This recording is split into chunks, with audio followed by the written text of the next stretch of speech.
So folks are aware in the federal system, when you plead guilty, it's set up by a point standard. So if Rob Pratt is charged with XYZ crime and it's 15 points, you can lessen those points by accepting responsibility and pleading in a timely fashion that's suitable, so long as the government gives you those points. So that's 3 points. That would take Rob Pratt down to 12 points.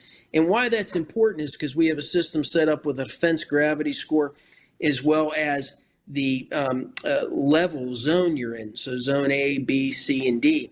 And Hunter, it loses those 3 points. And so he's looking at, statutorily 10 years, but he could very easily be looking at a sentence of a year and a day. He could be looking at 3 years, but he also could be looking at a house arrest sentence.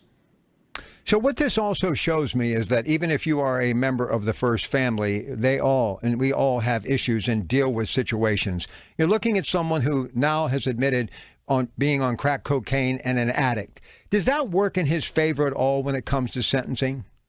Maybe they may.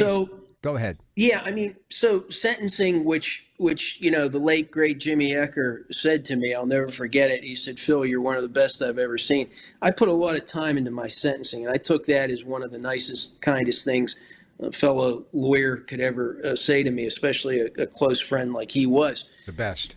You have character witnesses. You have sentencing memorandums you can present to the court.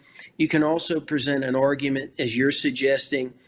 And what you attempt to do through any sentencing is mitigate the circumstances of this person and mitigate the sentence that may be imposed.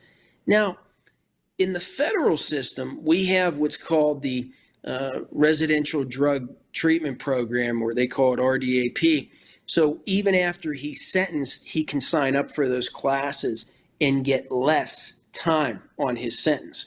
But yes, it would be something that, you go to these 3553A factors, not to get technical, but it's a very important thing for people to know.